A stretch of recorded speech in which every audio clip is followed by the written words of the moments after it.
What is up, everyone? Welcome back to another video today, and in this video I have another unboxing.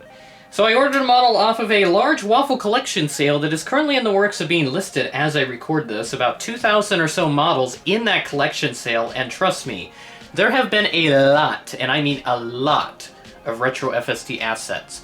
Western 737, Braniff Convair 440, DC-3, DC-6, and a whole bunch of other stuff as well that I can't think of right now. Braniff BAC 111, that's another thing I thought of. All the jelly beans that he has. He still even has them right now, but I need to prioritize what I'm getting for this project, and I'm sure there'll be other opportunities for me to get the BAC 111s at a later date. And plus, with the Airliners International Convention happening in Dallas, I'll probably have a good opportunity to get some there, and probably for a better deal, or maybe similar, depending on who the seller is and how much they think it's worth. But here we go.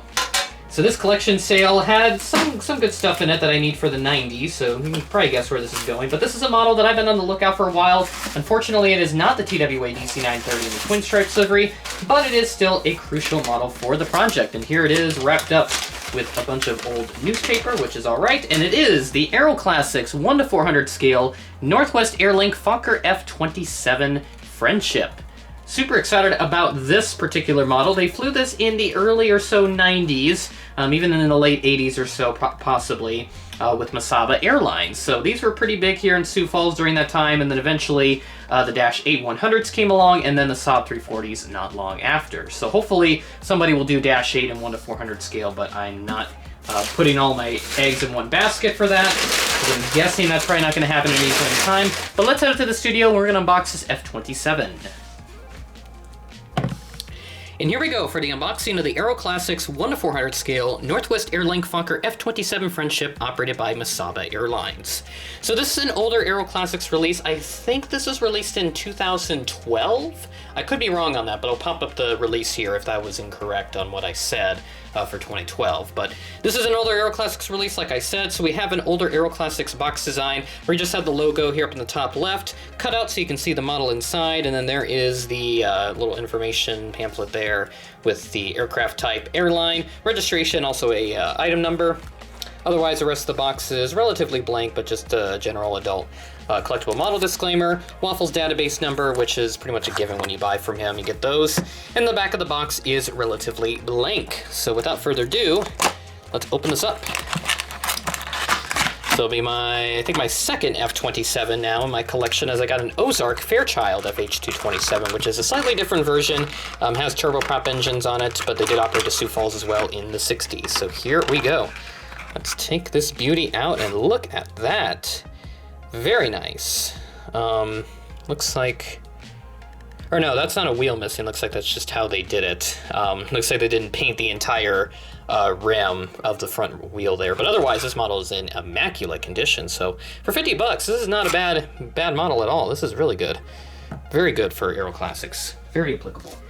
And here she is, the Northwest Airlink Fokker F-27 Friendship by Aeroclassics. This is such a nice model here, and I'm very happy to have this in my collection. Like I said, it was about 50 bucks or so pretty good deal for one of these things. They don't appear that much, but the Imposter Aero Peru F-27 I keep seeing on the daily, like I swear. That livery is almost identical to this Northwest Airlink, so I could have sworn that at some point, I probably would have fallen for that, where I would have bought an Aero Peru F-27 thinking it was a Northwest Airlink F-27. But thankfully, that is not the case with this instance here, as I have the Northwest model in my possession. Starting off at the front, I got a little black nose right there. Operated by Mesaba Airlines, titles there just underneath the cockpit windows, which is right up here. You have the Northwest Airlink titles. Got a little door there. I'm guessing that's probably for cargo, because that's not a regular boarding door. It might be a boarding door, though, for sure. But yeah, that looks really interesting. And then you got the passenger windows just underneath the engines there. So you have the engine up here, which is painted in that gray color, the same as the belly. And then you have the back door right there, November 275 Mike Alpha, the registration, and then you have the N logo there up on the tail. And there's what I was talking about with the nose gear as I took it out. It kind of looked like a wheel was missing, but no, they just paint on a little area of black paint to make it look like a tire, but it looks like they didn't apply it to the entire thing, so it looks a little sloppy. But from afar, you can't really see that, so it's not much of an issue in any way, shape, or form. We'll move up to the top. Aeroclassics is very generic, no exterior details or anything, so you don't really see much on here, but there's the gray belly. Then you got a good profile of the wings and everything. All looks in great shape. And then the props, of course, they do spin. The Rolls-Royce Dart engines, I believe they are. The propellers on this do spin freely, and does not look like they'll be falling out anytime soon. The main gear wheels, they do roll, but Aeroclassics models have a tendency to where if you roll a model more than 6 inches on any sort of surface, those wheels are going to come off. So these are not meant to be played with, obviously, but that's what I've noticed when I accidentally move these things around on any surface, and it almost looks like I thought they were going to fall off there for a second, but nope, that's just probably something I saw there, a little optical illusion or whatever. But yeah, this is a very, very nice model coming from Aeroclassics and a very critical asset for Retro FSD as we continue to move back into the 1990s. So the only model that I'll need at this point is the TWA DC930 Twin Stripes, like I said at the start of the video. And unfortunately, he has not listed one. He did have a Series 40 up at one point in the early stages of the collection sale, but I passed on that because I'm not looking for that exact variant. I need the Series 30 that Aeroclassics did in around 2019. So hopefully that does come up later, but if not, then I guess we'll just have to deal with it. But I do have the TWA MD80 on a pre-order, and that should be coming in here within the next week or so, I believe. Some retailers are starting to get them. I did get word from a friend, though, that Die-Cast Jets has sold out of the TWA MD80. So if you're wanting to get it yet, and you have not yet placed your order with your retailer for it, probably get it in now, because that model has been a hot seller from what I've heard. A lot of people have been reporting that this model has been selling well at many different places. So hopefully you can get yours in before it's all gone. But in the meantime, we'll be hanging out with this Northwest F-27, a fantastic model once again from Aeroclassics, and I look forward to continuing to acquire assets for the Retro FSD project as we move into the future.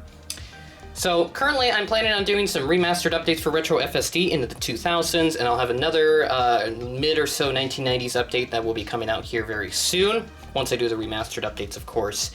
Since I will be on spring break now, I'll have a lot of extra time to work on those videos and get them thrown out into YouTube for upload at their respective times. So the 2 remastered updates for this month, and then April, and then May will be the 1990s update, and then perhaps I'll try to figure out what I can do then for June, because I will go to Airliners International. If I do find anything good for the 90s, I may try to do another like 1992, 94 update perhaps, but we'll see what happens with that. So hopefully I'm able to continue doing the project, as we move on through 2023. So sorry about the rambling there. I know that was a little longer than I had anticipated, but just wanted to make sure I got everything off my chest, so that way you are as informed as you can be. So like I said, a fantastic model from Aeroclassics, and that will do it. So with that being said, that is the end of the video. Thanks for watching, and I will catch you in the next one.